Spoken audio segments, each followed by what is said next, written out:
guys, what is up? My name's Sage. Welcome back to today's tutorial. Today is actually going to be part 2 of my social media branding.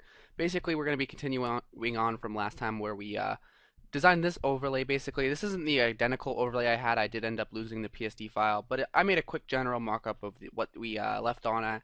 And basically today, guys, we're going to be going into detailing and other things like that, more advanced techniques and stuff that you could apply. So the first thing that I did want to go into, guys, is gradienting. So the first thing we're going to start off with is actually, for those of you who don't know, when you double click on a layer, you can select the layer effects.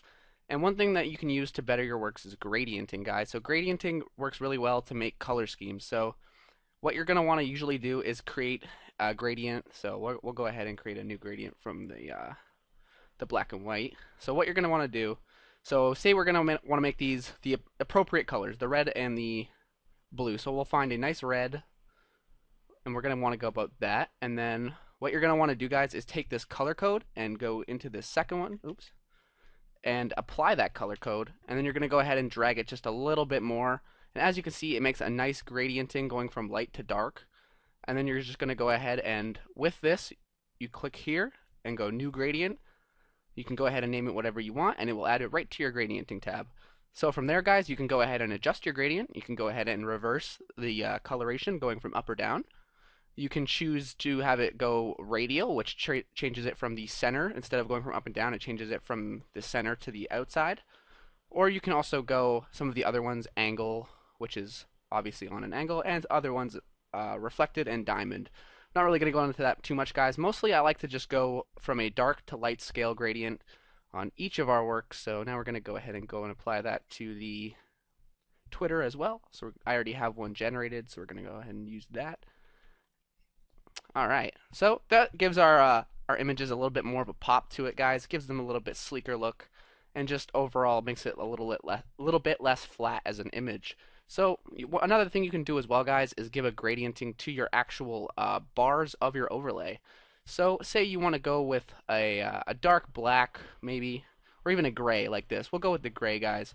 For me, I like to start with the bottom, but you can always have your gradienting, since it's at the top, in alignment coming from the top to the bottom and then the bottom to the top. One thing I like to promote in overlay design is balance, guys.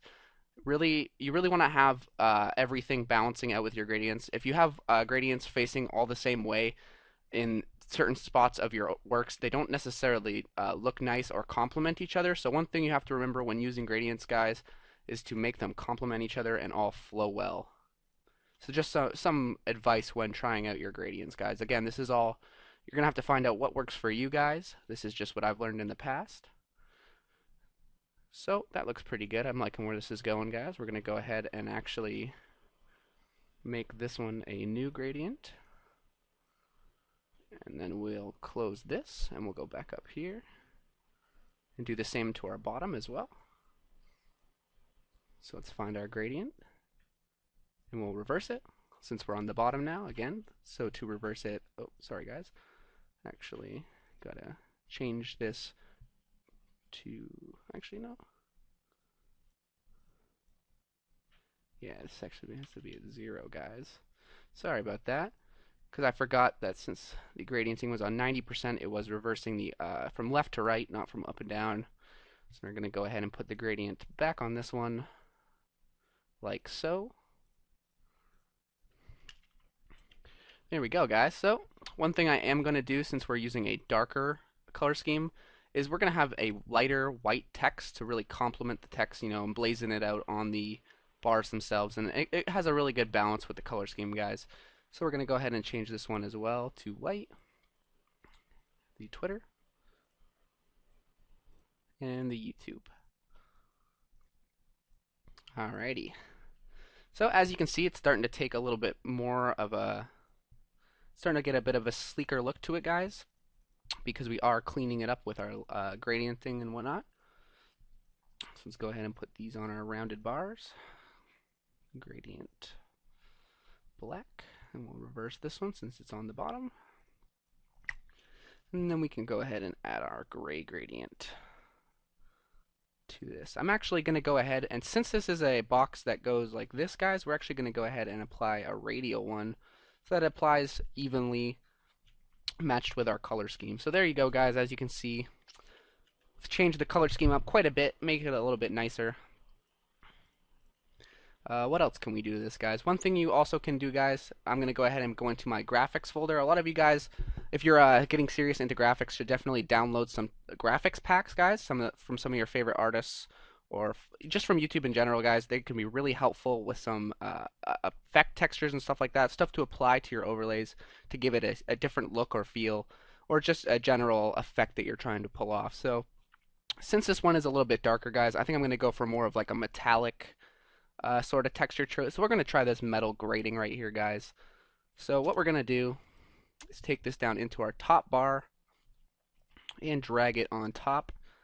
Now, one thing I want to show you guys that is a technique that some of you might not know. So when working with gradients and layer effects, some of you might go to just create a clipping mask and you're like, why doesn't it work?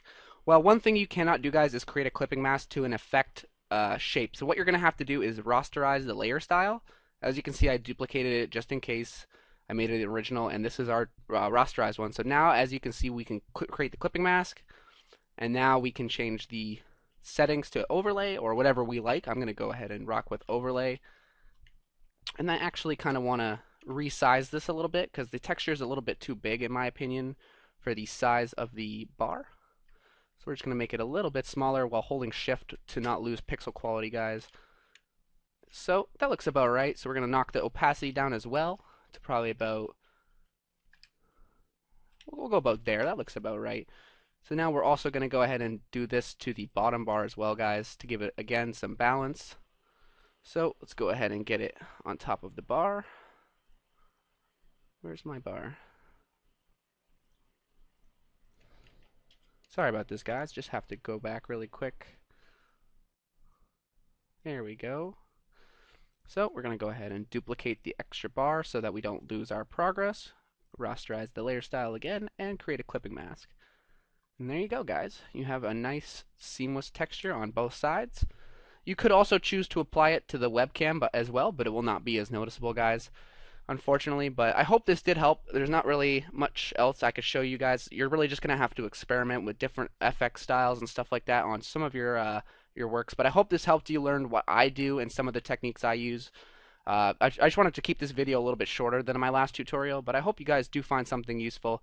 And make sure to drop likes on my old YouTube tutorial. The first one, actually, we'll have a link to that in the description, because if we hit 50 likes, guys, I'll be giving away a resource pack. We're almost there. I think we're at like 25 likes. We're like halfway there, guys. So make sure to drop a like on that if you would love to see some templates or any sort of imagery or anything you think that I could give you that would help you in your work. So any feedback or anything is really appreciated, guys. I thank you guys for watching the video. I'm Sage, and I'm out.